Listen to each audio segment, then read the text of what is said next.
আল্লাহ আমার রব, এই রবি আমার সব। দামে দামে তুন মনে তারি অনুভব। তোমার দুনিয়াতে আমি যেদিকে তাকাই, অথই নিয়ামতে ডুবে আছি সবাই।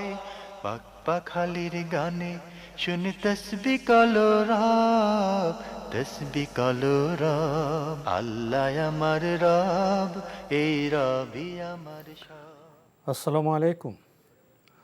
আলহামদুলিল্লাহ, আসসালাতু ওয়াসসালামু আলা রাসূলিল্লাহ। প্রিয় দর্শক, আপনারা যারা দেশে আছেন প্রবাসে, সবাইকে জানাই মাহে রমজানের শুভেচ্ছা। শুরু হলো পবিত্র রমজান উপলক্ষে এনটিভি আয়োজিত এবং লাভ হেলো নিবেদিত লাইভ অনুষ্ঠান আপনার জিজ্ঞাসা।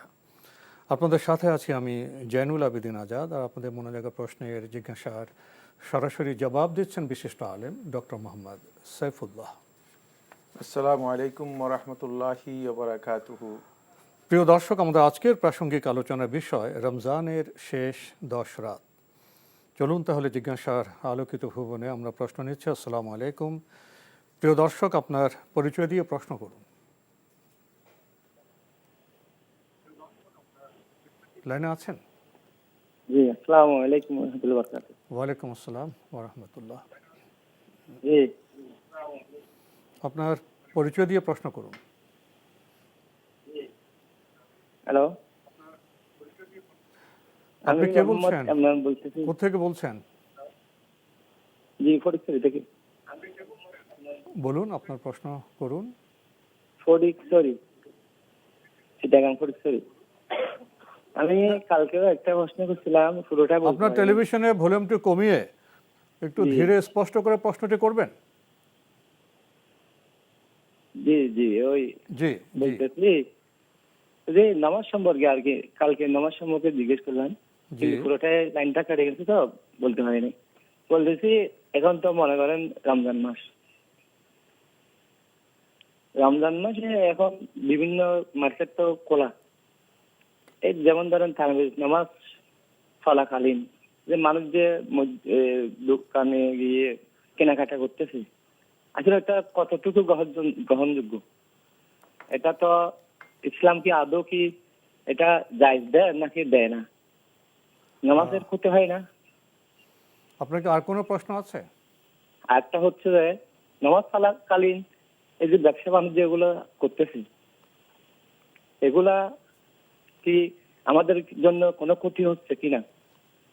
আমরা তো করে যাচ্ছি ব্যবসা, আমি একজন ব্যবসায়ী, কিন্তু মানে দেখা যাচ্ছে যে নামাজ পড়তে যাচ্ছি এরকম কাস্টমার আসতেছে, কি আমরা কি গুনাহগার হচ্ছি? এটা নিয়ে তো কেউ ভাবতেছে না। জি, ধন্যবাদ আপনাকে। আপনি দুটি প্রশ্ন করেছেন। আপনার প্রথম প্রশ্ন, এখন তো রমজান মাস, লক্ষ্য করা যায় তারাবির সালাতের সময়ও কেনাকাটা হচ্ছে, মানুষজন বাজারে যাচ্ছে, কেনাকাটা করছে, এটা কেমন? তারাবির নামাজ তো নফল নামাজ। নফল নামাজ কেউ যদি পড়েন তিনি পড়বেন, আর কেউ যদি না পড়েন তিনি পড়বেন না। সুতরাং কেনাকাটা করাও জায়েজ, নামাজে অংশগ্রহণ করা উত্তম কাজ, ভালো কাজ, কোনোটাই অসুবিধা নেই। জি, মানে সমন্বয় করলে হলো। আর তিনি যদি জামাতে অংশগ্রহণ না করলেন তিনি পরবর্তীতে রাত্রে একাকে পড়তে পারবেন। জি, আর তারাবির জি। সালাত তো সারা রাত ধরে হয় না। তারাবির সালাত নফল সালাত। জি, একটু সমন্বয় করলে হয় ভাই, এটা কোনো সমস্যা নয়। আপনি আরেকটি প্রশ্ন করেছেন, এই রমজানে তারাবি হয়, আবার নামাজ চলাকালীন সময়ে ব্যবসা বাণিজ্য চলছে, এতে কি গুনাহ হবে? একই কথাই, একই কথা, একই প্রশ্ন। জি, একই প্রশ্ন। আশা করি আপনারা বিষয়টি উপলব্ধি করেছেন। আমরা নতুন প্রশ্ন যাচ্ছি। আসসালামু আলাইকুম। পরিচয় দিয়ে প্রশ্ন করুন। ওয়ালাইকুম আসসালাম রাহমাতুল্লাহ। ওয়ালাইকুম আসসালাম রাহমাতুল্লাহ। ওয়ালাইকুম হ্যাঁ, আপনি আসসালাম। শুনতে পাচ্ছেন? যে আমরা আপনাকে শুনতে পাচ্ছি। হ্যাঁ, আমি মুজাম্মেল হক বলতেছি মুন্সিগঞ্জ থেকে। হ্যাঁ, আমার প্রথম প্রশ্ন, গতকাল না গত পরশু প্রশ্ন করছিলাম যে ব্যক্তির সম্পর্কে। হ্যাঁ, এখন ই তো বললো যে ইমামের অনুসরণ করা ওয়াজিব। যখন আমার নতুন করে একটা প্রশ্ন যাচ্ছে মনে হয়, আমি তো রাফি আমরা আপনাকে স্পষ্ট শুনতে পাচ্ছি না, আপনার কথা একটু জড়িয়ে যাচ্ছে। আপনি কি একটু স্পষ্ট করে ধীরে আপনার প্রশ্নটি রিপিট করবেন? হ্যাঁ, আবার করতেছি। মানে গত পরশুদিন আমি একটা প্রশ্ন করছিলাম যে ইমামের পিছনে যখন নাকি আমরা বিতির সালাত করব, শুনতে পাচ্ছেন এবার? যে ইমামের পেছনে বিতির সালাত করব, তখন শেষ রাকাতে রাফিয়ে দিন করব কিনা। তখন বলছিল যে না, ওই ইয়ার করা, ইমামে অনুসরণ করা ওয়াজিব। এখন আমার নতুন প্রশ্ন লাগছে, মানে তাহলে আমি তো এইভাবে সব সময় নামাজের সময় রাফিয়ে দিন করি, কথা বুঝতে পারছেন? জি জি রাফিয়ে দিন। ইমাম তো রাফিয়ে দিন করি না, তাহলে আমি যে করতেছি যে আমার কি তাহলে নামাজ হবে না? আমার প্রশ্নটা ক্লিয়ার হচ্ছে? জি হ্যাঁ, আমার আরেকটা প্রশ্ন হচ্ছে, আমার জি জি স্ত্রীর স্বর্ণ আছে মোটামুটি, যাই হোক, এখন ও কিছু স্বর্ণ বিক্রি করে ব্যাংকে রাখতে চাচ্ছে। হ্যাঁ, এখন সেই টাকাটা যদি আবার ব্যবসায়িক কাজে লাগায়, তাহলে সেটা আবার জাকাত হবে? আপনার প্রশ্নটি এরকম, স্বর্ণ বিক্রি করে ব্যাংকে টাকা রাখলে সে টাকার উপর জামাত হবে কিনা? হ্যাঁ হ্যাঁ হ্যাঁ, বা যদি ব্যবসায় কাজে লাগায় তারপরে কি জাকাত হবে? ধন্যবাদ আপনাকে। টাকা কি ব্যাংকে আছে না কোথায় আছে? না, আপনি একটু বেশ সুনির্দিষ্ট প্রশ্ন করুন। আপনার ঘরে যে স্বর্ণ আছে, যিনি স্বর্ণের মালিক, সেটা বিক্রি করে সে টাকা যদি ব্যাংকে রাখে, সে টাকার উপর জাকাত হবে কিনা, এই কি প্রশ্ন? আর ব্যবসা লাগালে। ধন্যবাদ আপনাকে। আপনার প্রথম প্রশ্ন হলো, আপনি ইমামের পেছনে বেতে সালাত আদায় করছেন, আপনি বলছেন যে ইমাম তো রাফিয়া দিন করছেন না, আপনি করছেন, এতে তো ইমামকে আপনি ফলো করছেন না, এতে কি সালাতে কোনো সমস্যা হবে? না, রফুল ইয়াদাইনের ক্ষেত্রে মানে ইমামকে ফলো করার প্রয়োজন নেই, যেহেতু এটি জাওয়ায়েদ, অতিরিক্ত। সুতরাং কেউ যদি রফুল ইয়াদাইন করে, কেউ না করে, ইজতিহাদের কারণে এটি জায়েজ, আলেমদের বক্তব্য অনুযায়ী জায়েজ, এতে নামাজের কোনো অসুবিধা হবে না। আমরা জানলাম বিষয়টি সম্পর্কে। প্রিয় দর্শক, আরেকটি প্রশ্ন আপনি করেছেন, গৃহে যে স্বর্ণ আছে, যিনি মালিক তিনি স্বর্ণ বিক্রি করে যদি ব্যাংকে জমা রাখেন, অথবা সে স্বর্ণ বিক্রি লব্ধ অর্থ দিয়ে যদি ব্যবসা করেন, তার উপর কি জাকাত হবে? আমি প্রশ্ন বুঝি নাই যে।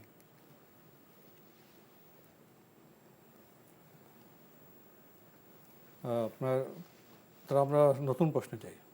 জি, আমরা নতুন প্রশ্নে যাচ্ছি। আসসালামু আলাইকুম, পরিচয় দিয়ে প্রশ্ন করুন।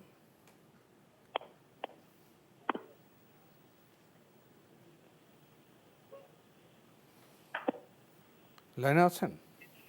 জি জি, আমি লাইনে আছি। আপনার পরিচয় দিয়ে প্রশ্ন করুন। আসসালামু আলাইকুম। ওয়ালাইকুম আসসালাম। আমি ঢাকার ধানমন্ডি থেকে মাসফুহা বলছি।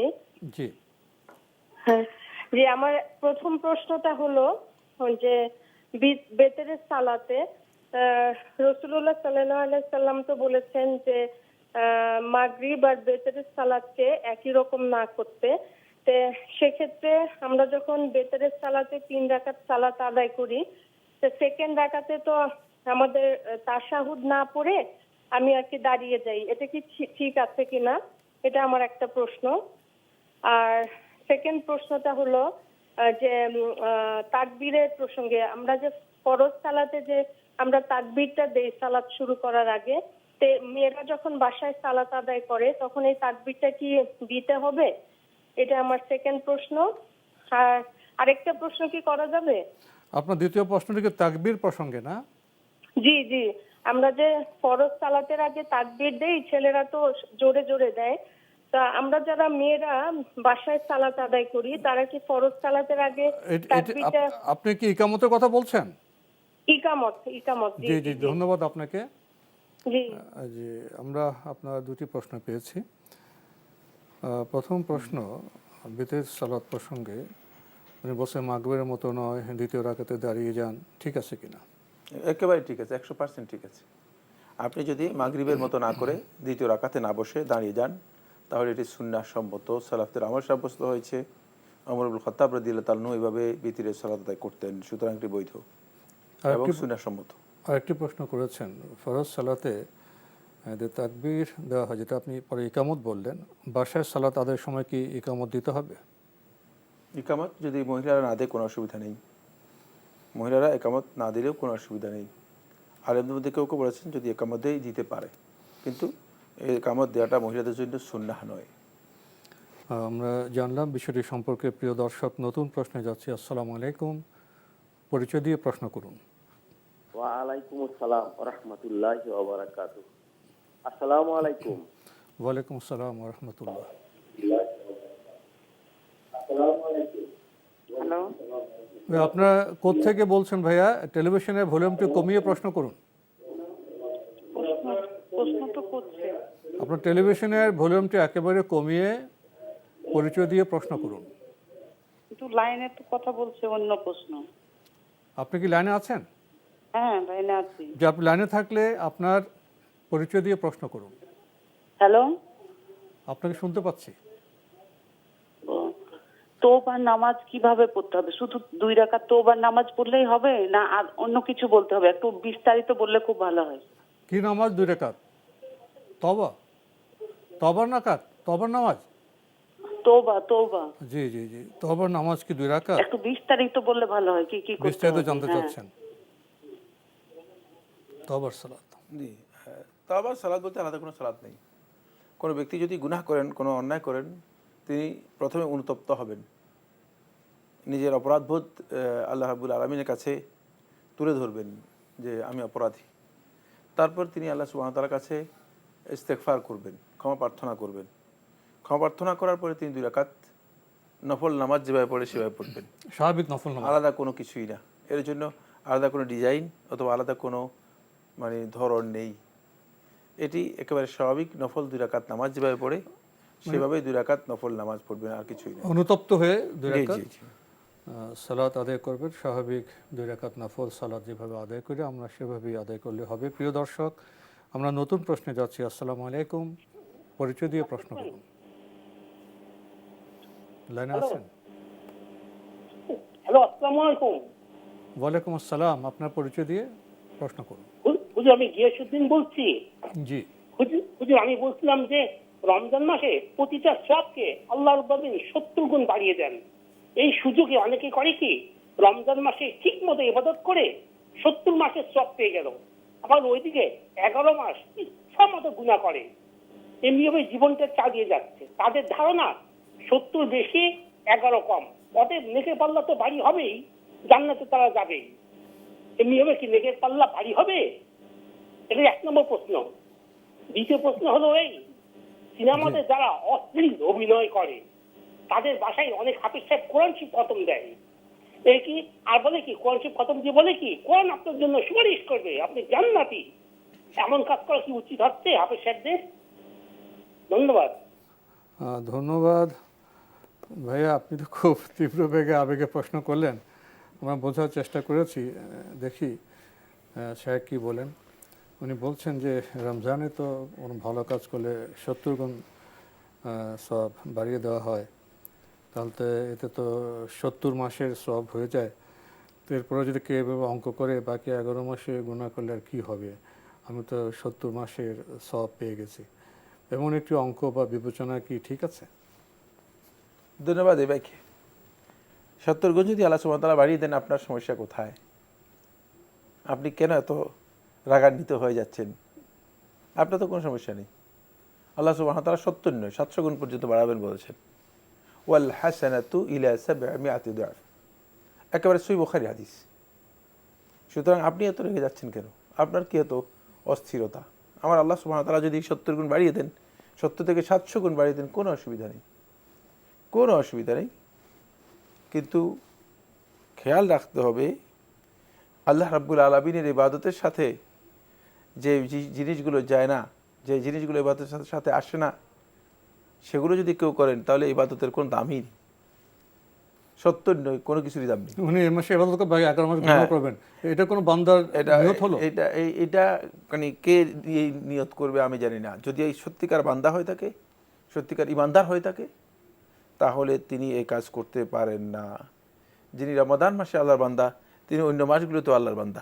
সুতরাং এই বক্তব্য একেবারেই, আপনি যে বক্তব্য দিয়েছেন এই বক্তব্য একেবারেই ধারণামূলক বক্তব্য। জি। আরেকটি প্রশ্ন করেছেন, রমজানে যারা চলচ্চিত্রে বা অন্য অন্য জায়গায় অশ্লীল অভিনয় করেন, আবার দেখা যায় তাদের বাসায় কোরআন খতমও হয়। তো এ বিষয়ে উনি একটু প্রতিক্রিয়া ব্যক্ত করেছেন। এ সম্পর্কে আমার আসলে কিছু জানা নেই। যদি কেউ কোরআন খতম করে থাকেন তিনি ভুল কাজ করেছেন, কারণ যদি হারাম কাজ হয়ে থাকে, হারাম কাজের সাথে কোরআন খতমের কোনো সম্পর্ক নেই। সুতরাং মানে কোরআন খতম করেন কে করেন, আদৌ কি আপনার কাছে কোনো এই বিষয়ে তাহকিক অথবা গবেষণা আছে কিনা, নাকি আন্দাজে একটা প্রশ্ন তৈরি করেছেন সেটা আমি জানি না। বাকি যদি অশ্লীল খারাপ কোনো ব্যক্তি তিনি তার বাসায় কোরআন খতম করান, এতে কোনো লাভ হবে আমার মনে হয় না, কারণ এটা তো কোনো লাভের বিষয় যদি শুধু আনুষ্ঠানিকতা হয় তাহলে লাভ কিভাবে হবে? আর যদি কোরআন খতম জানার জন্য বোঝার জন্য পড়েন, সেটা তো তার নিয়ত আল্লাহ ভালো জানেন। মানে না, কোরআন খতম করানো বলতে আমাদের সমাজে এটা বোঝায় সেটা হলো কিছু ভাড়াটিয়া লোকে নেই কোরআন খতম করানো, এর কোনো ভিত্তি নেই, এর কোনো ভিত্তি এমনিতেই নেই। জি, আমরা জানলাম বিষয়টি সম্পর্কে। প্রিয় দর্শক, আমাদের আজকের প্রাসঙ্গিক আলোচনার বিষয় রমজানের শেষ 10 রাত। এ বিষয়ে কিছু বলবেন? ধন্যবাদ। রমাদানের শেষ 10 রাত, এই রাতগুলো অত্যন্ত মর্যাদাপূর্ণ, ফজিলতপূর্ণ রাত। এই রাতের মর্যাদার অন্যতম কারণ হচ্ছে এই 10টি রাতের যে কোনো একটি রাত্রে আল্লাহ সুবহানাহু ওয়া তাআলা কোরআন কারীম নাজিল করেছেন। আল্লাহ রাব্বুল আলামিন যেহেতু কোরআন কারীম নাজিল করেছেন, ঠিক কোরআনের যে বিশাল মর্যাদা, সেই মর্যাদায় এই রাতগুলো অনেক বেশি মহিমান্বিত হয়েছে। ফলে এই 10টি রাত কোরআনের মর্যাদার সাথে ওতপ্রোতভাবে জড়িত হয়। এই রাতগুলোর মর্যাদাও আল্লাহ সুবহানাহু ওয়া তাআলা অনেক বেশি বাড়িয়ে দিয়েছেন। আমরা জানি যে মাসগুলোর মধ্যে রমাদান মাস হচ্ছে শ্রেষ্ঠ এবং ফজিলতের মাস। আর রমাদান মাসের মধ্যে সবচেয়ে শ্রেষ্ঠ এবং ফজিলতের রাত হচ্ছে এই 10টি রাত। আর এই 10টি রাতের মধ্যে একটি রাত আছে যেটা এই সব রাতের উপর শ্রেষ্ঠত্ব লাভ করেছে, সেটি হচ্ছে আমরা জানি যে রাতে আল্লাহ সুবহানাহু ওয়া তাআলা কোরআন কারীম নাজিল করেছেন। দ্বিতীয় যে বিষয়টি সেটা হলো এই 10 রাতের মধ্যে একটি রাত আছে, সেটা কোনটি? রাসূলুল্লাহ সাল্লাল্লাহু আলাইহি ওয়াসাল্লাম জেনেছেন কিন্তু জানাতে পারেননি। রাসূলুল্লাহ সাল্লাল্লাহু আলাইহি ওয়াসাল্লাম জানানোর জন্য চেষ্টা করেছেন যাতে উম্মাহ উপকৃত হতে পারে, কিন্তু জানাতে পারেননি। সেটা হচ্ছে এমন রাত যে লাইলাতুন খায়রুম মিন আলফি শাহর, যে রাতটি 1000 মাসের চেয়ে উত্তম। মানে 1000 মাস এর সমান নয়, 1000 মাসের চেয়ে উত্তম। যদি কোনো ব্যক্তি 1000 মাস ইবাদত করে তাহলে সে এই রাতের সমান হবে না। এই রাতের সমান হতে হলে 1000 মাসের চেয়ে বেশি যদি কোনো ইবাদত করে থাকে তাহলে সে এই রাতের সেই মর্যাদা পাবে। এখান থেকে বোঝা যায় যে এমন একটি রাত আছে এই 10 রাতের মধ্যে, যেই কারণে এই 10 রাত এই রাতের জন্য এবং এই রাত মানে যা পাওয়ার জন্য এই 10 রাত এত বেশি মর্যাদা পৌঁছেছে যে এর যে কোনো একটা রাতই হতে পারে যে 1000 মাসের চেয়ে উত্তম রাত্রি। 3 নম্বর যে পয়েন্টটি খুবই গুরুত্বপূর্ণ সেটা হলো এই দশকেই, এই 10 রাতের মধ্যেই ইসলামের অন্যতম গুরুত্বপূর্ণ বিধান, যে বিধানটি আল্লাহ রাসূল সাল্লাল্লাহু আলাইহি ওয়াসাল্লাম মদিনায় আসার পর আল্লাহ সুবহানাহু ওয়া তাআলার সাথে নিজের সম্পর্ককে নিবিড় করার জন্য এবং আল্লাহ রাব্বুল আলামিনের কাছে নিজেকে ধর্ণা দেওয়ার জন্য, কাছে পৌঁছার জন্য জারি করেছেন, সেটা হচ্ছে ইতিকাফ। আর এটা হচ্ছে ইতিকাফের দশক বা ইতিকাফের 10 রাত। ফলে মসজিদে যখন আল্লাহর বান্দা 10 রাতের ইতিকাফ করবে এই 10 রাতের মধ্যে, তখন তিনি নবী সাল্লাল্লাহু আলাইহি ওয়াসাল্লামের সুন্নাহের যে আমল, সে আমলটুকু নিজের জীবনে বাস্তবায়ন করতে পারবেন এবং এর মাধ্যমে তিনি আল্লাহ সুবহানাহু ওয়া তাআলার সত্যিকার নৈকট্য লাভ করতে পারবেন। ইমাম আবু দাউদ রাহিমাহুল্লাহ তাআলা, ইমাম আহমদ ইবনে হাম্বল রাহিমাহুল্লাহর ছাত্র, তিনি তার মাসাইলের মধ্যে উল্লেখ করেছেন, তিনি বলেন ইমাম আহমদ ইবনে হাম্বল রাহিমাহুল্লাহকে প্রশ্ন করা হয়েছে যে ইতিকাফের এই সম্পর্কে আপনি কি বলবেন?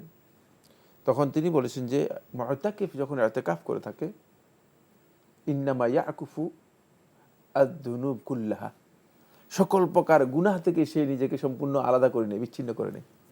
অর্থাৎ তার গুনাহ তখন আর থাকে না, গুনাহগুলো থেকে সে নিজেকে সম্পূর্ণরূপে আলাদা করে নেয়। ওয়ায়াজরি লাহু কুল্লুল হাসানাতি, এবং সকল প্রকার ভালো কাজ তার জন্য উন্মুক্ত হয়, তার আমল নামার মধ্যে জারি হয়ে যায়। সুতরাং এটি অত্যন্ত মর্যাদাপূর্ণ একটি বিষয়। ফলে এই 10টি রাতের মধ্যে আল্লাহ রাসূল সাল্লাল্লাহু আলাইহি ওয়াসাল্লাম নিজেও ইতিকাফ করেছেন, রাসূল সাল্লাল্লাহু আলাইহি ওয়াসাল্লাম অনুসরণ করে সাহাবায়ে কেরাম ইতিকাফ করেছেন। এই 10টি রাত অত্যন্ত গুরুত্বপূর্ণ এই কারণেই। এই 10 রাতের গুরুত্বের আরেকটি বিষয় হচ্ছে রাসূলুল্লাহ সাল্লাল্লাহু আলাইহি ওয়াসাল্লাম থেকে আয়েশা রাদিয়াল্লাহু তাআলা বর্ণনা করেছেন, এটি হচ্ছে লায়ালিল ইজতিহাদ, ইবাদত করার ক্ষেত্রে চূড়ান্ত চেষ্টা, যেই 10 রাতের মধ্যে আল্লাহ নবী সাল্লাল্লাহু আলাইহি ওয়াসাল্লাম করতেন। আর ইবাদত বেশি করার কোনো সুযোগ নেই, এমনভাবে করতেন, এর প্রত্যেকটি মুহূর্তকে রাসূলুল্লাহ সাল্লাল্লাহু আলাইহি ওয়াসাল্লাম গনিমত মনে করে রাসূলুল্লাহ সাল্লাল্লাহু আলাইহি ওয়াসাল্লাম ইজতিহাদ করতেন, চেষ্টা করতেন, ইবাদত এর মধ্যে বেশি পরিমাণে ইবাদতের মধ্যে কাজে লাগাতেন। সেই 10 রাত হচ্ছে এই 10টি রাত। কানা ইয়াজতাহিদু ফিল আশরিল আওয়াখির মিন রমাদান মা লা ইয়াজতাহিদু ফি গায়রিহি। এই শেষ 10 রাতে রাসূলুল্লাহ সাল্লাল্লাহু আলাইহি ওয়াসাল্লাম এত বেশি ইবাদতের মধ্যে নিজেকে লিপ্ত করতেন, ইবাদত করতেন, যেটি রাসূলুল্লাহ সাল্লাল্লাহু আলাইহি ওয়াসাল্লাম অন্য কোনো সময় করতেন না। এটা আমরা আমাদের মাতৃভাষায় বলি কোমর বেঁধে। জি, এই বিষয়ে বক্তব্য হাদিসের মধ্যে রয়েছে, হাদিসে আসছে, হাদিসের মধ্যে এসেছে যেহেতু। জি জি, আমরা গুরুত্বপূর্ণ কথা শুনছিলাম। আমরা এখন প্রশ্নে যাব। আসসালামু আলাইকুম প্রিয় দর্শক, পরিচয় দিয়ে প্রশ্ন করুন। আসসালামু আলাইকুম ওয়া রাহমাতুল্লাহ। ওয়ালাইকুম আসসালাম ওয়া রাহমাতুল্লাহ। মুহতারাম, আমাদের মসজিদে বা বিভিন্ন জায়গায় দেখি আমাদের অনেক ভাই এখনো নাওয়াইতুল উসুলি আল্লাহ তাআলা রাকাতা সালাতুল জোহর এইভাবে নিয়ত করে। এখন অনেকে বলছি, অনেকে বলে যে এগুলো একটা ছোটবেলা শিখছি, এগুলো বাদ দেওয়া যাবে না, এটা নিয়ত তো অন্তর করা, মুখে পড়া না। যাই হোক, এখন এই যে ওয়াক্তের নামটা বলে, এটা কি সলাতের নাম না সময়ের নাম? ফজর, যোহর, আসর, মাগরিব, এশা এগুলো কি সলাতের নাম না সময়ের নাম? কোনটা আপনি আরেকটু ভাই স্পষ্ট বলবেন, কোনটা সালাতের নাম বা সময়ের নাম কোনটা? এই যে কাবলাল জুমা? না না, ফজর, যোহর, আসর, মাগরিব, এশা। ফজর, জোহর, আসর। আচ্ছা, এগুলো কি সলাতের নাম না সময়ের নাম? এটা হলো 1 নম্বর প্রশ্ন। জি জি জি। দ্বিতীয় নম্বর প্রশ্ন হলো, নামাজ সকল অন্যায় পাপাচার কাছ থেকে বিরত রাখে। এখন আমরা অনেকে দেখি নামাজও পড়তেছি, বিভিন্ন সময় বিভিন্ন অপরাধের সাথে জড়িত আছি। এখন নামাজ তো অন্যায় কাছ থেকে বিরত রাখে। এখন কি আমাদের সুন্নাহ মোতাবেক নামাজ পড়ছে না, এই কারণে অন্যায়গুলো করতেছে, না অন্য কোনো কারণ আছে? মহতারামের কাছে জানতে চাই। আসসালামু আলাইকুম। জি, ধন্যবাদ আপনাকে। আপনি দুটি প্রশ্ন করেছেন। প্রথমে আপনি নাওয়ায়েত ওয়ান, যে নিয়ত প্রসঙ্গে কথা বলেছেন, তারপর ফজর, জোহর, আসর এগুলি কি সময়ের নাম না সালাতের নাম? ধন্যবাদ আপনাকে। আপনি হয়তো নতুন গবেষক হিসেবে গবেষণা করছেন, আল্লাহ তাআলা আপনার গবেষণার মধ্যে বরকত দান করুন। সলাতুল যোহর বললে সলাতের নাম, সলাতুল আসর সলাতের নাম, সময়ের নাম নয়। যোহর হচ্ছে সময়, যখন আপনি সলাতুল যোহর বলবেন এটা যোহর হচ্ছে সলাতের নাম। সময়ের দিকে যেহেতু সবব কারণ যেটা আছে, কারণের দিকে ইদাফত করে এটাকে নামকরণ করা হয়েছে এই সলাতের নাম, সলাতুল যোহর, সলাতুল আসর, সলাতুল ফজর। সুতরাং এটি সলাতের নাম, এটাই হচ্ছে বিশুদ্ধ বক্তব্য। এই গবেষণার প্রয়োজন নেই, আর এটি তেমন কোনো ফায়দাও নেই, এই গবেষণার মধ্যে তেমন কোনো ফায়দাও নেই। সময় থেকে তো সালাতের নাম হতে পারে। জি জি জি, সলাতের নাম সলাতের নাম এভাবে করা হয়েছে। জি। তাও দ্বিতীয় প্রশ্নটি করেছেন। দ্বিতীয় প্রশ্ন যেটা উল্লেখ করেছেন যে সালাত মানুষদেরকে অশ্লীল এবং নিষিদ্ধ কাজ থেকে বিরত রাখে, কিন্তু আমরা তো সালাতও পড়ি, অন্যায় অশ্লীল কাজ করি। ওই আপনার সালাত তো হাঁটু ভাঙ্গা সালাত, কোনোটা কোমর ভাঙ্গা, কোনোটা হাঁটু ভাঙ্গা, কোনো মাথা কাটা। সালাত যদি আপনার পরিপূর্ণ না হয়, সত্যিকার সালাত না হয় থাকে, তাহলে সেই সালাত আপনাকে অশ্লীল কাজ থেকে, অপরাধ থেকে, অন্যায় থেকে বাঁচাবে না। সালাত আমরা জানি কি না, এবং সালাত নবী সাল্লাল্লাহু আলাইহি ওয়াসাল্লাম যেভাবে আদায় করেছেন সেইভাবে আমরা আদায় করছি কিনা। সালাত তো আদায় করতে হবে, সল্লু কামা রাআইতুমুনি উসাল্লি, তোমরা সালাত আদায় করে যেভাবে আমাকে সালাত আদায় করতে দেখেছো। সালাতের মধ্যে যদি আমি বেদাত করেন, তাহলে ওই সালাতটাই আপনার আল্লাহ তাআলার কাছে গ্রহণযোগ্য হয়নি। সুতরাং এই সালাত, যেই সালাত গ্রহণযোগ্য হয় নাই, যে সালাত সুন্নাহ অনুযায়ী হয়নি, অথবা যে সালাতের মধ্যে আপনি সত্যিকার সালাতের মূল প্রাণ আপনার নেই, শুধুমাত্র সালাতের ডিজাইন অথবা উঠা বসা আছে, সেই সালাত দিয়ে আপনি কিভাবে অশ্লীল কাজ থেকে অথবা এটাকে গর্হিত নিষিদ্ধ হারাম কাজ থেকে নিজেকে বিরত রাখবেন। আমাদের সলাতের মধ্যে ঠিক সলাতের ইন্টারনাল যেই রূহ সেটাও নেই, সলাতের বাহ্যিক যে সুন্নাহ অনুসরণ সেটাও নেই। এর দুইটার নাম হচ্ছে, একটা হচ্ছে খুদু আর হচ্ছে খুশু। একটা হচ্ছে খুদু আর হচ্ছে খুশু। খুদু খুশু বলতে কিছুই নেই। আর সবচেয়ে বড় গুরুত্বপূর্ণ সলাতের যে বিষয়টি সেটা হচ্ছে সলাতের তিলাওয়াত। তেলাওয়াত আছে, তেলাওয়াত এর সাইজ এমন যে তেলাওয়াত এর সাথে আমাদের অন্তরের কোনো সম্পর্ক নেই, যেহেতু আমরা তেলাওয়াত করি কিছু বুঝি না। সুতরাং এই কারণেই সলাৎগুলো যথাযথ হচ্ছে না। জি, মানে প্রাণহীন হওয়ার কারণে, রুহ না থাকার কারণে আমরা ফল পাচ্ছি না। এদিকে আমাদের আরেকটু মনোযোগ দিতে হবে। সালাতের ক্ষেত্রে আমাদের মধ্যে সময় বের করা দরকার। সালাতে আমরা কী পড়ছি, সালাতের নিয়ম কী, তেলাওয়াতে কী পড়ছি, এসব বিষয়ে যদি আমরা সময় ব্যয় করি তাহলে আশা করা যায় আমাদের সালাতের মানে উন্নতি ঘটবে। প্রিয় দর্শক, আমরা নতুন প্রশ্নে যাচ্ছি। আসসালামু আলাইকুম, পরিচয় দিয়ে প্রশ্ন করুন।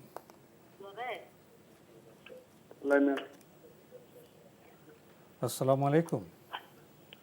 ওয়ালাইকুম আসসালাম। আসসালামু আলাইকুম রহমতুল্লাহি ওয়া বারাকাতুহু। ওয়ালাইকুম আসসালাম, আপনার পরিচয় দিয়ে প্রশ্ন করুন। আমি খাগড়াছড়ি থেকে বলছিলাম, আমার নাম মোহাম্মদ আব্দুল সত্তার। জি বলুন। আমার প্রশ্ন হলো, জি বলুন। আমার প্রশ্ন হলো যে মাহে রমজান মাসে আমরা যে রোজা রাখি, হ্যাঁ জি জি রোজা রাখি, তারপরে হ্যাঁ, মহিলারা যে রোজা রাখেন, যে অনেক মহিলা আছে দেখা যায় যে তারা পর্দা করে না, হ্যাঁ, সেই ক্ষেত্রে তাদের রোজা কি হবে? এটাই আমার প্রশ্ন। ধন্যবাদ আপনাকে। রমজানে আমরা রোজা রাখি, তো আমরা মধ্যে তো পুরুষরাও আসে, তারপরে মহিলাদের নিয়ে বিশেষ প্রশ্ন করেছেন যে অনেক মহিলা রোজা রাখেন, পর্দা করেন না, তাদের কি রোজা হবে? তাদের রোজা রাখার বিধানটি রোজা রাখার কারণে আদায় হবে, কিন্তু আল্লাহ তাআলা কবুল করবেন কিনা সেটা আল্লাহ তাআলাই ভালো জানেন। কবুল করবেন অথবা করবেন না। বাকি যিনি হারাম কাজের সাথে যুক্ত আছেন, হারাম করছেন, যদি সে হারাম তিনি ইচ্ছাকৃতভাবে করে থাকেন, তাহলে তার ইবাদত নেক আমল কোনোটাই আল্লাহ তাআলার কাছে কবুল হয় না। আমরা জানলাম বিষয়টি সম্পর্কে। প্রিয় দর্শক, নতুন প্রশ্নে যাচ্ছি। আসসালামু আলাইকুম, পরিচয় দিয়ে প্রশ্ন করুন। আসসালামু আলাইকুম ওয়া রাহমাতুল্লাহ। ওয়ালাইকুম আসসালাম ওয়া রাহমাতুল্লাহ। রাজশাহী কোর্ট মহিষবাথন থেকে মৃদুল বলছিলাম।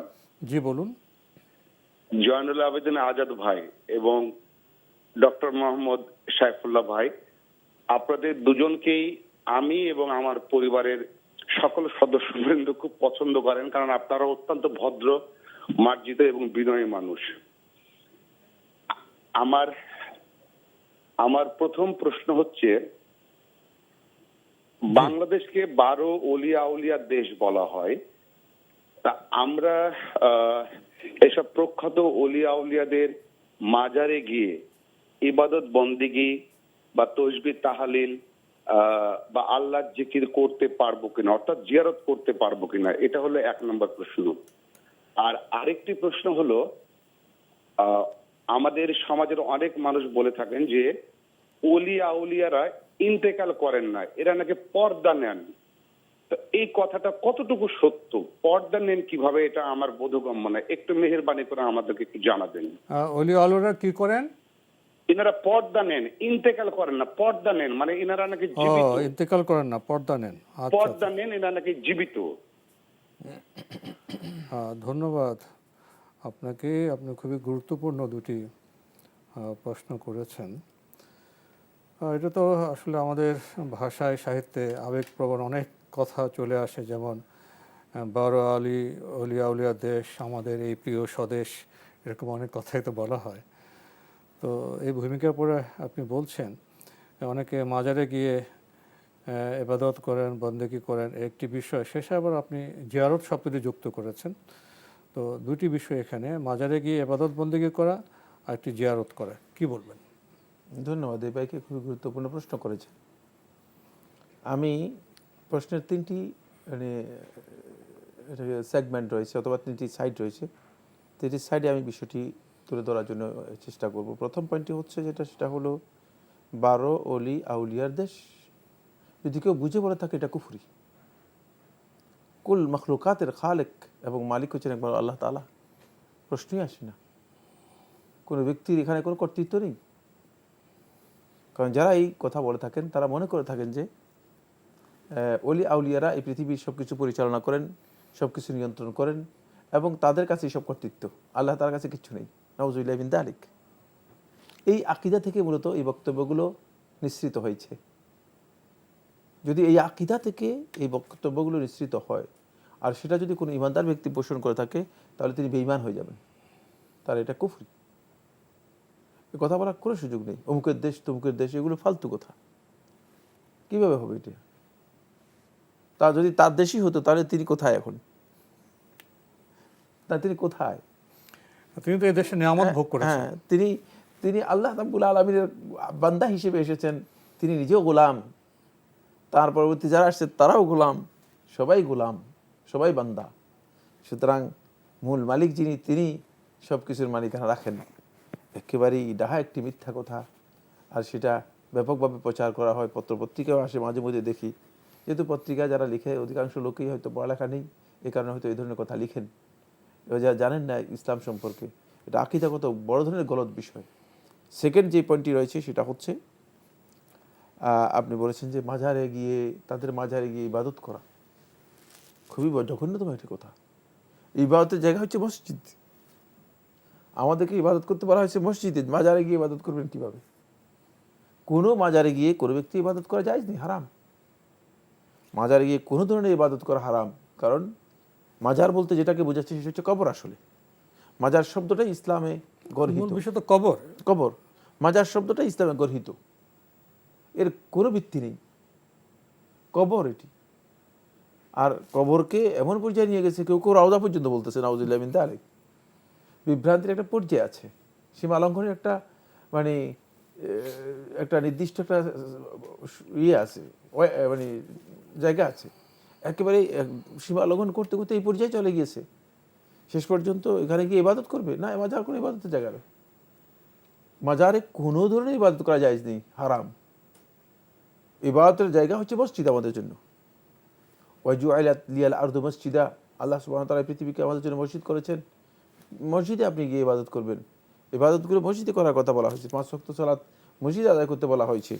সুতরাং মাজারে যাবেন ইবাদত করার জন্য, এটি সঠিক নয়। এরপরে তাদের মাজার জিয়ারত করার উদ্দেশ্যে সফর করা অথবা যাওয়া, এটাও জুমহুর আহলে হাদিস বলেছেন হারাম, আহলুত তাহকিক বলেছেন হারাম। কারণ হচ্ছে মানে আপনি যদি কোনো অঞ্চলে যান, কোনো জায়গায় যান, তাহলে আপনি সেখানে কি করতে পারেন? জিয়ারত করতে পারেন, জায়েজ রয়েছে। কিন্তু জিয়ারতের উদ্দেশ্যে ভ্রমণ করা আল্লাহ রাসূল সাল্লাল্লাহু আলাইহি ওয়াসাল্লাম নিষেধ করে দিয়েছেন হাদিসের মধ্যে। জিয়ারতের উদ্দেশ্যে, যেমন ঢাকা থেকে আপনি জিয়ারতের উদ্দেশ্য করে মানে কোথায় হয়তো কুড়িগ্রামে হয়তো কোনো কবর রয়েছে, অথবা সিলেটে কোথাও কবর রয়েছে, অথবা চট্টগ্রামে কোনো কবর রয়েছে, তার উদ্দেশ্যে আপনি বেরিয়ে পড়লেন। এই যে আপনার সাদ্দুর রিহাল, এই যে আপনার সফর করা জিয়ারতের উদ্দেশ্যে, এটি হারাম। এটা মোটেও জায়েজ নেই, মোটেও জায়েজ নেই। কবর জিয়ারত স্বভাবত ইসলামী শরীয়তে জায়েজ, খেয়াল রাখতে হবে। কিন্তু সেটা হচ্ছে আপনি যখন কবরের কাছে যাবেন তখন আপনি কবর জিয়ারত করবেন। আর কিছু কবর জিয়ারত করা হারাম, সেগুলো হচ্ছে যে সমস্ত কবরে দারিহা বানানো হয়েছে। দারিহা হচ্ছে যেগুলোকে কবর উঁচা করে, পাকা করে, কবরের মধ্যে এটাকে কি বলা হয়, তাকে উপরে মানে কবরকে দরবার বানানো হয়েছে অথবা দরগাহ বানানো হয়েছে। এই সমস্ত কবর জিয়ারত করা হারাম। এই সমস্ত কবর জিয়ারত করা, যেহেতু কবরের মধ্যে পূজা হয় এবং এই কবরে গিয়ে মানুষ সিজদা করে, কবরে গিয়ে মানুষ তাদের ঈমান নষ্ট করে, ওই সমস্ত কবর জিয়ারত করা হারাম। এই কবর আপনি যেতেও পারবেন না, জিয়ারত করার প্রয়োজন নেই। সেগুলো জিয়ারত করার কবর মানে কবর নয়। কবর জিয়ারত হচ্ছে যে কবরগুলো সুন্নাহ অনুযায়ী কবর হিসেবে আছে, কবরের স্থান আছে, যেখানে কোনো ধরনের বড় সৌধ নির্মাণ করা হয় নাই, অথবা দরগাহ বানানো হয় নাই, অথবা এখানে জিয়ারতের জন্য কোনো বিশাল কিছু আবিষ্কার করা হয় নাই, সিজদা করা হয় না, সেই কবরগুলোতে জিয়ারত করতে পারবেন। আমি এই বিষয়টি বিস্তারিত আলোচনা করলাম। এই প্রশ্নটা এটা খুবই ইম্পর্টেন্ট এবং এটা আমাদের সমাজে ব্যাপকভাবে রয়েছে। শুধু জিয়ারত করা যাবে, শুধু জিয়ারত, কোনো ইবাদত না, ইবাদত না, তাদের জন্য দোয়া করা যাবে। হ্যাঁ, সেটা মানে এখান থেকে সফর করে যাবে না, যদি সেখানে যান যায়। তাহলে পারবেন। জি, আমরা জানলাম বিষয়টি সম্পর্কে। আরেকটি প্রশ্ন উনি করেছেন যে অনেকে বলে থাকেন যারা অলিয়া উলিয়া তারা ইন্তেকাল করেন না, তারা শুধু পর্দার অন্তরালে যান, এমন আকীদা কি সঠিক? না, এটা কুফরি আকীদা। আল্লাহ সুবহানাহু ওয়া তাআলা কোরআনে স্পষ্ট করে বলেছে, ইন্নাকা মাইয়িতুন ওয়া ইন্নাহুম মাইয়িতুন, আপনিও মারা যাবেন। রাসূলকে রক্ষা করে বলেছে ওয়া ইন্নাহুম মাইয়িতুন, তাদের মৃত্যু হবে। এই পৃথিবীতে কোনো মানুষ মৃত্যু থেকে বাঁচতে পারবে না। যদি কেউ আকীদা পোষণ করে থাকেন যে কোনো ব্যক্তি মৃত্যু হয় নাই অথবা মৃত্যু হয় না, তাহলে তার আকীদা কুফরি আকীদা, কোরআন এবং হাদিসের সাথে একেবারেই সাংঘর্ষিক আকীদা। এটি মোটেও জায়েজ নেই, মোটেও জায়েজ নেই। আমরা জানলাম বিষয়টি সম্পর্কে। প্রিয় দর্শক, নতুন প্রশ্নে যাচ্ছি। আসসালামু আলাইকুম, পরিচয় দিয়ে প্রশ্ন করুন। আসসালামু আলাইকুম হুজুর, আমি মাসুম কুমিল্লা ধর্মপুর ওয়ালাইকুম থেকে। আসসালাম। জি ভাইয়া বলুন। Thank you। প্রথম প্রশ্ন হলো যে জমজম কুয়ার পানি, এটা খাওয়ার গুরুত্ব ফজিলত কি? ভাইয়া আপনি একটু স্পষ্ট করে প্রশ্নটি করুন, কথা জড়িয়ে যাচ্ছে। জমজম আমার প্রথম প্রশ্ন হলো সবার জন্য, জমজম কুয়ার পানি, জমজম জমজম কুয়ার পানি খাওয়ার গুরুত্ব ফজিলত কি? এটা নাকি শেফা বলা হয়। দলিল হাদিস শরীফ ইবনে মাজা। জমজম কুয়ার পানি খাওয়া বা বিনা খানে যে কি উপকারিতা পাওয়া যায়? জি জি জি। আর দ্বিতীয় প্রশ্নটি হলো যে কোরআনে কি কোথাও বলা হয়েছে নাকি পীর মুর্শিদ ধরতে হবে কল্যাণের জন্য, ব্যস্ত যাওয়ার জন্য? দলিল, আমি একটা দলিল আল কোরআন সূরা আরাফ আয়াত নম্বর 17 অধ্যায় 18, এই আয়াতে কোরআন বলতেছে আল্লাহ যাকে পথভ্রষ্ট করে আল্লাহ ছাড়া আপনি তার জন্য কোনো হেদায়েতকারী পাবেন না। ওয়ালি মিয়া মুর্শিদা, এখানে পীর মুর্শিদ ধরো বলা হয়েছে কিনা? থ্যাঙ্কস। আসসালামু আলাইকুম। ধন্যবাদ আপনাকে। আপনার প্রথম প্রশ্ন, জমজম কূপের পানি পানের বরকত বা ফজিলত আছে কিনা? ধন্যবাদ আপনাকে। আপনি তো হাদিসে উল্লেখ করেছেন, ইবনে মাজার হাদিসটি সহিহ। মা উযামযাম লিমা শুরিবা রাহু, এটা সহিহ হাদিস। জমজমের পানি আপনি যে উদ্দেশ্যে পান করবেন সেটাই হাসিল হবে। এর চেয়ে বড় ফজিলত আর কি? এটা তো মানে পৃথিবীতে যদি বলা হয় যে মানে এটাই একটি ফজিলত, যে ফজিলত অনেক বিশাল, অনেক বিশাল। আর এই পানি আসলে কিয়ামত পর্যন্ত উম্মে ইসমাঈল হাজার আলাইহিস সালাতু ওয়াস সালাম, ইসমাঈল আলাইহিস সালাতু মা হাজার আলাইহিস সালাতু ওয়াস সালাম এর কিয়ামত পর্যন্ত কারামত। সুতরাং এটা অস্বাভাবিক একটি বিষয়, অস্বাভাবিক। গবেষণা করা তো বোঝা গেছে যে সুতরাং এর ফজিলতে অনেক হাদিস রয়েছে। আপনি যেটা বলেছেন এটা সহিহ হাদিস। জি। আরেকটি প্রশ্ন করেছেন যে পীর ধরতে হবে, কোরআনে কি এরকম কোনো বিষয় আছে? না, কোরআনে কারিমে পীর শব্দই কোথাও আসেনি, প্রশ্নই আসেনি। পীর ধরতে হবে বক্তব্য শুদ্ধ নয়, কোরআনে কোনো আয়াতের মধ্যে এগুলো আসেনি। সুতরাং বরং আপনি যে আয়াতের কথা উল্লেখ করেছেন সেটা এই বলা হয়েছে যে আল্লাহ তাআলা ছাড়া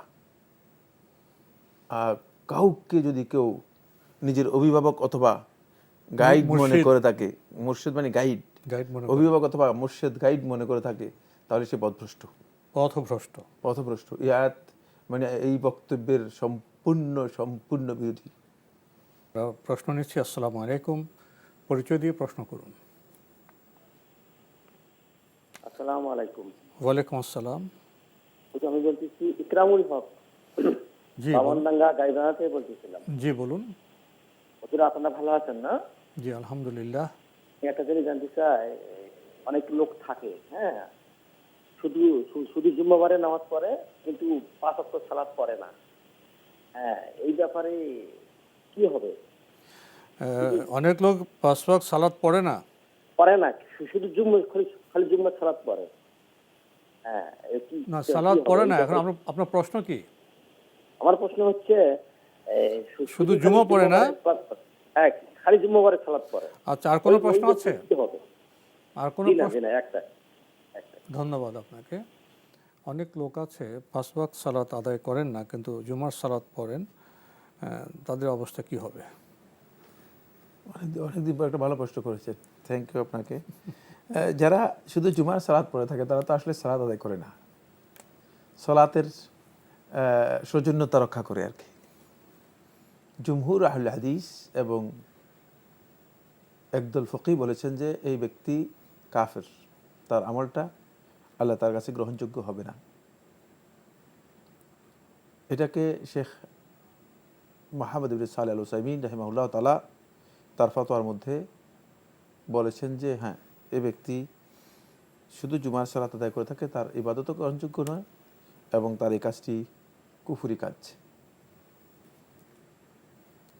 বাকি আলেমদের মধ্যে আবার কেউ কেউ বলেছেন যে যদি জুমার সালাত পড়ে ফরজ সালাত আদায় না করে তাহলে তাকে কাফির বলা হবে না, কিন্তু তার কাজটা কুফরি হওয়ার কারণে মানে সে আমলি কুফরে আমলি যেটি রয়েছে কুফরে আমলি থাকবে, এতে তার কোনো ইবাদত আল্লাহ তাআলার কাছে কাবুল হবে না, গ্রহণযোগ্য হবে না। সুতরাং আমাদের সমাজের মধ্যে এটা যিনি জুমার সালাত পড়ে থাকেন তিনি শুধু সৌজন্যতা মানে একটা কার্টিসি রক্ষা করার জন্যই সালাত আদায় করে থাকে, তিনি মুসল্লি নন। নিয়মিত সালাত আদায় করেও যদি সালাতের যেই রাসূলুল্লাহ সাল্লাল্লাহু আলাইহি ওয়াসাল্লাম যে সিফাত দিয়েছেন সেই সিফাতে সেই ধরনের যদি কেউ আদায় না করে, তার যদি আল্লাহ তাআলা কোরআনের মধ্যে বলেছেন ফাওয়াইলুল লিল মুসাল্লিন, সে তার জন্য ওয়াইল ধ্বংস। সুতরাং এই ব্যক্তি তো প্রশ্নই আসে না, এ বড় ধরনের অপরাধী এবং তার এই সালাতটা শুধুমাত্র ডেকোরেশন। আমরা জানলাম বিষয়টি সম্পর্কে। প্রিয় দর্শক, নতুন প্রশ্নে যাচ্ছি। আসসালামু আলাইকুম, পরিচয় দিয়ে প্রশ্ন করুন। লাইনে আছেন? জি, লাইনে আছি। আপনার পরিচয় দিয়ে প্রশ্ন করুন। আসসালামু আলাইকুম। ওয়ালাইকুম আসসালাম। আমি চাঁপাইনবাবগঞ্জ থেকে আতিক হাসান বলছি। আপনার কণ্ঠ ঠিক স্পষ্ট আমাদের কাছে আসছে না, টেলিভিশনটি আমি ভলিউম কমিয়ে। আতিক হাসান চাঁপাইনবাবগঞ্জ থেকে বলছি। জি বলুন বলুন। আমি আতিক হাসান চাঁপাইনবাবগঞ্জ থেকে বলছি। জি, আপনি চাঁপাইনবাবগঞ্জ থেকে বলছেন, আমরা আপনাকে শুনতে পাচ্ছি। আপনার প্রশ্ন করুন। আমার প্রশ্ন হচ্ছে যে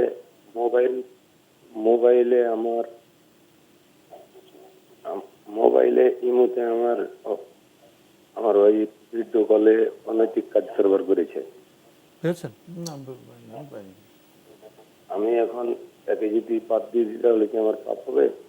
আচ্ছা আচ্ছা, আপনি স্ত্রীর মোবাইলে পরকীয়া করে না?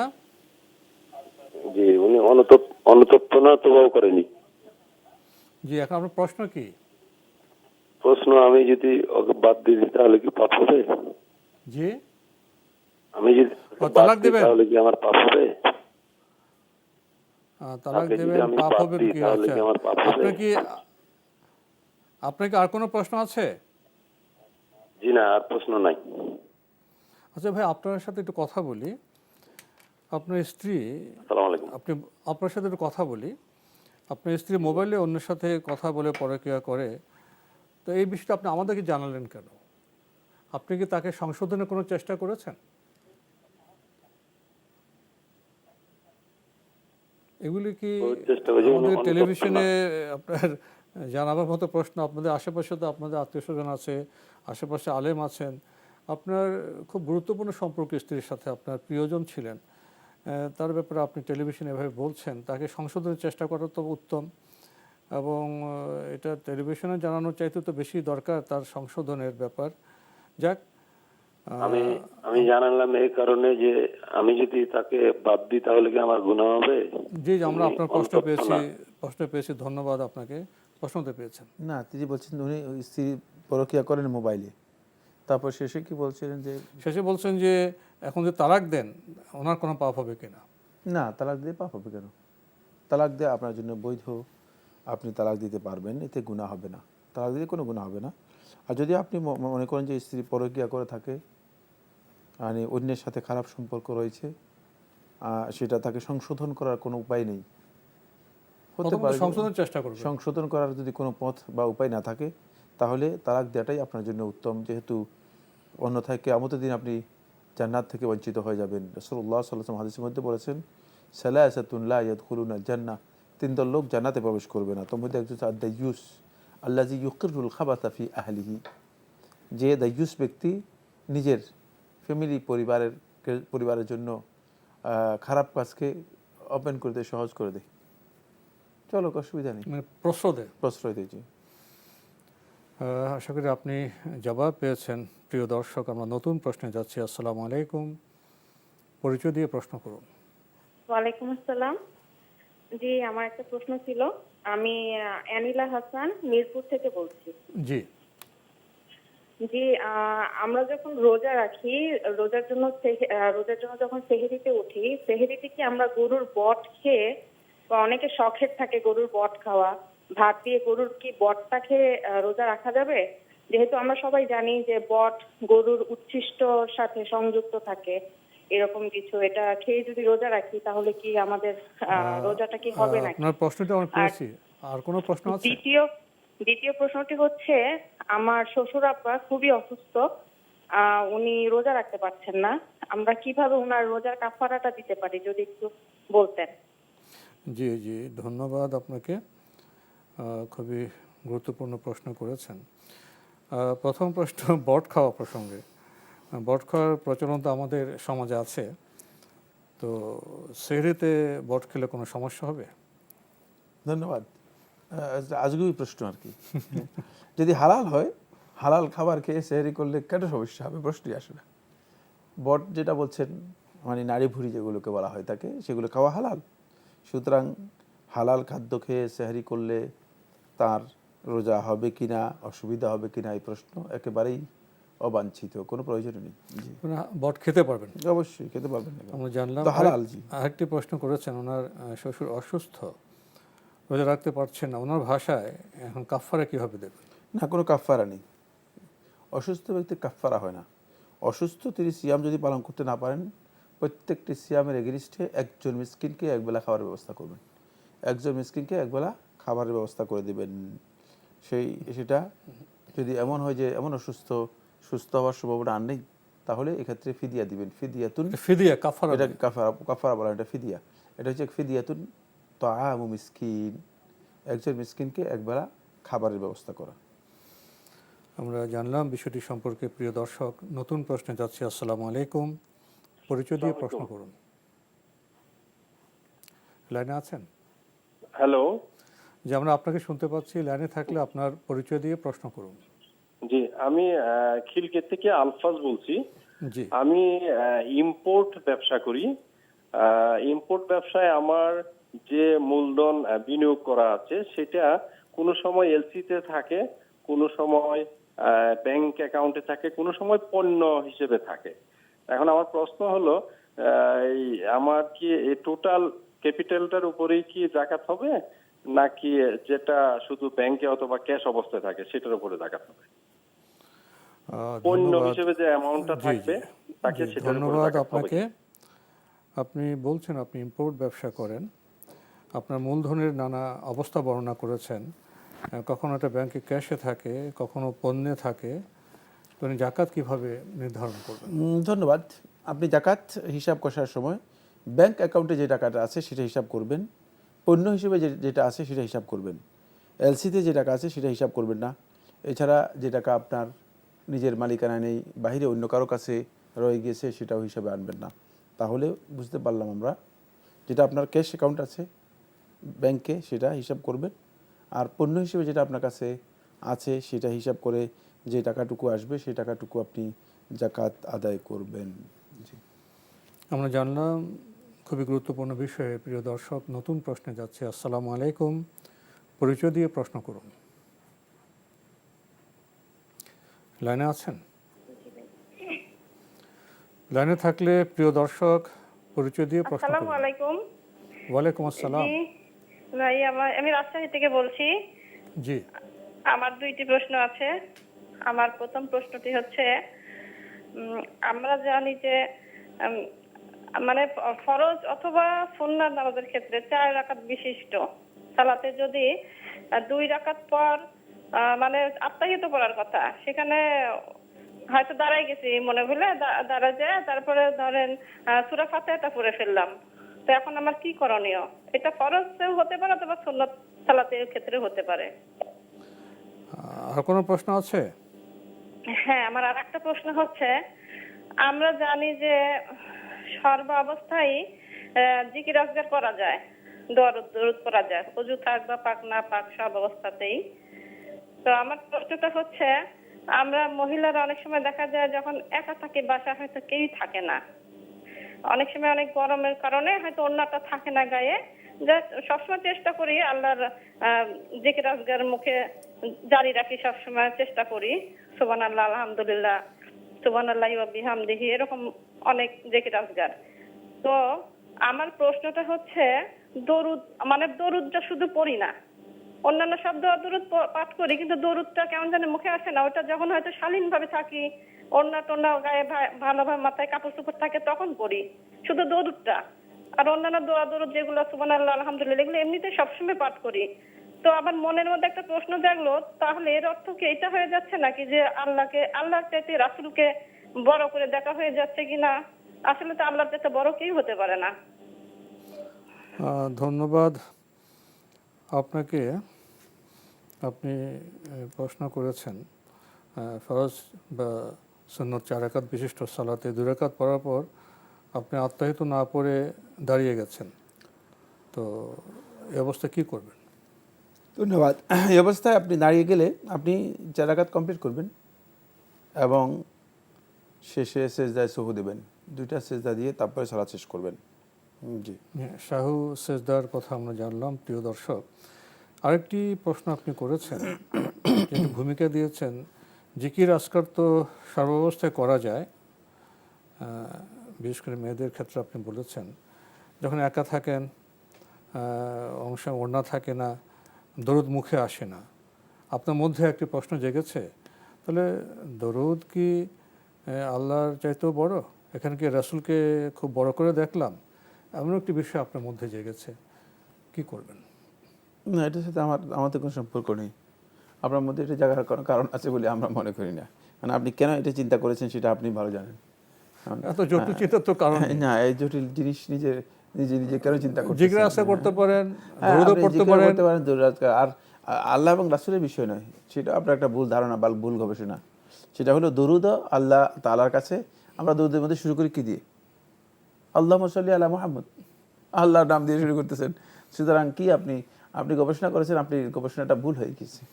আসলে জিকির সবগুলো আল্লাহর জন্য, দরুদও আল্লাহর জন্য, জিকিরটা দরুদের মধ্যে সবকিছু আল্লাহর জন্য। খেয়াল রাখতে হবে, দরুদের মধ্যে আমরা রাসূল সাল্লাল্লাহু আলাইহি ওয়াসাল্লামের জন্য আল্লাহ তাআলার কাছে দোয়া করি, কিন্তু দোয়াটা আল্লাহ তাআলার কাছে, দরুদটা আল্লাহ তাআলার কাছে। জি, বিষয়গুলো খুবই সহজ, আমরা যেন জটিল না করি, এখানে যেন শয়তানেরকে আমরা প্রবেশ করতে না দিই, আমরা সহজেই স্বাভাবিক থাকি, জিকির আজকার করি, দরুদ করি, কোনো সমস্যা নেই। প্রিয় দর্শক, আমরা নতুন প্রশ্নে যাচ্ছি। আসসালামু আলাইকুম, পরিচয় দিয়ে প্রশ্ন করুন।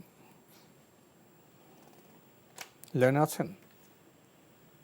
জি, লাইনে থাকলে আপনার পরিচয় দিয়ে প্রশ্ন করুন। আসসালামু আলাইকুম ওয়া রাহমাতুল্লাহ। ওয়ালাইকুম আসসালাম ওয়া রাহমাতুল্লাহ। আমি হোসনে আরা বেগম ময়মনসিংহ থেকে বলতেছি। জি, বলুন। আমি জানতে চাচ্ছি যে কত টাকা থাকলে, সেটা বাসায় জমানো থাকুক বা ব্যাংকেই থাকুক, কত টাকা জমানো থাকলে যাকাত দিতে হবে? জি, আর নিসাব পরিমাণ, এটা আমি ক্লিয়ার ভাবে বুঝি না। নিসাব পরিমাণ, নিসাব কাকে বলে? জি জি জি জি, ধন্যবাদ আপনাকে। আপনি বলছেন যে বাসায় থাকুক, ব্যাংকে থাকুক, কত টাকা থাকলে যাকাত দিতে হবে? এটা বর্তমান যে হিসাব টাকার, সেই হিসাব অনুযায়ী ৬৫,৫০০ টাকা যদি থাকে কারো কাছে, তিনি যাকাত দেবেন।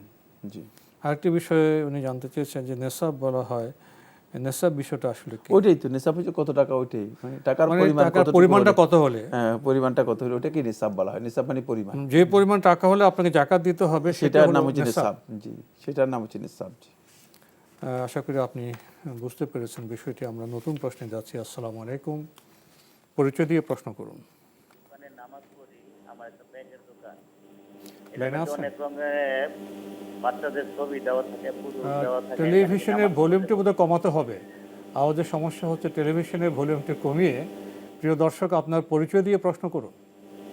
কোত্থেকে কে বলছেন? আমার নাম মোহাম্মদ আবুল কালাম আজাদ, গাজীপুর শ্রীপুর থেকে বলছি। জি, বলুন। আমার প্রশ্ন হলো, আমার একটা ছোট ব্যাগের দোকান আছে, এখানে ব্যাগের দোকানের মধ্যে অনেক পুতুল থাকে, ছবি থাকে, এখানে দোকানে নামাজ পড়লে নামাজ হবে কিনা? ও, ব্যাগের দোকানে পুতুল আছে না? হ্যাঁ হ্যাঁ, বাচ্চাদের পুতুল? হ্যাঁ সালাতে পুতুল ব্যাগের মধ্যে থাকে। আরেকটা প্রশ্ন হলো, একটু ভাইয়া, আপনি যে বললেন আপনার ব্যাগের দোকান, ব্যাগে পুতুলের ছবি আছে, তো নামাজ হবে কিনা কোথায়? ব্যাগের মধ্যে স্কুল ব্যাগ, কলেজ ব্যাগ আর কি। জি জি, বুঝতে পেরেছি। তো আপনার নামাজ হবে কেন বলছেন? আপনার সেই দোকানে আপনি নামাজ পড়লে নামাজ হবে কিনা? হ্যাঁ, জি জি। আর কোনো প্রশ্ন আছে? আরেকটা প্রশ্ন আছে, আমি একা যদি নামাজ পড়ি তাহলে আমার কি আকামত দিতে হবে কিনা? একা নামাজে ইকামত না? হ্যাঁ হ্যাঁ। ধন্যবাদ আপনাকে, খুবই জীবন ঘনিষ্ঠ প্রশ্ন আপনি করেছেন। আপনার একটি ছোট ব্যাগের দোকান আছে, তো ব্যাগে তো স্কুল কলেজের ব্যাগ থাকে, বাচ্চাদের ব্যাগ থাকে, তো সেই ব্যাগে তো পুতুলের ছবি টবি থাকে, তো সেই দোকানে উনি সালাত আদায় করলে সালাত হবে? জি, সালাত হয়ে যাবে, সালাত হয়ে যাবে, কিন্তু উত্তম হচ্ছে ছবি থাকলে ছবিগুলো সরিয়ে নেওয়া। জি। আরেকটি প্রশ্ন করেছেন, একা সালাতে কি ইকামত দিতে হবে? না, একা সালাতে ইকামত দিতে হয় না, যদি দেন দিতে পারেন। কেউ কেউ বলেছেন যে সুন্নাহ, আর একা জামাতের জন্য সুন্নাহ যে কোনো সন্দেহ নেই, একাকী সালাতের জন্য ইকামত দেওয়াটা মানে সুন্নাহ বা বাধ্যতামূলক বিষয় নয়। জি। আমরা জানলাম বিষয়টি সম্পর্কে। প্রিয় দর্শক, নতুন প্রশ্নে যাচ্ছি। আসসালামু আলাইকুম, পরিচয় দিয়ে প্রশ্ন করুন। যে আমরা আপনাকে শুনতে পাচ্ছি, আপনার পরিচয় দিয়ে প্রশ্ন করুন। আসসালামু আলাইকুম। ওয়ালাইকুম আসসালাম। আমি ময়মনসিং থেকে। জি বলুন। হ্যাঁ, আমার দুইটা প্রশ্ন আছে। একটা প্রশ্ন হচ্ছে যে আমার হচ্ছে 6 ভরি স্বর্ণ আছে, তো এটা থেকে যাকাত দিতে হবে কিনা? আমি অলরেডি যাকাত দিছি 12,500 টাকা, তারপরও আর কি অনেকে বলতেছে দিতে হবে না। আমি এটা একটু জানবো। আর আরেকটা প্রশ্ন হচ্ছে যে আমার যদি মাথার চুল মানে অল্প বয়সে পেকে যায়, সেক্ষেত্রে মেহেদি তো অনেক কষ্ট, বাটা করা, সেক্ষেত্রে কি পার্মানেন্ট পার্লারে যে পার্মানেন্ট কালার করা যাবে কিনা, লাল কিংবা মেহেদি কালারটা করা যাবে? এই ক্ষেত্রে যদি করা হয় নামাজ হবে কিনা, গোসল হবে কিনা? জি ধন্যবাদ আপনাকে। আপনার প্রথম প্রশ্ন, আপনার 6 ভরি স্বর্ণ আছে, এই স্বর্ণের কি যাকাত দিতে হবে? কেউ কেউ বলছেন যাকাত দিতে হবে না।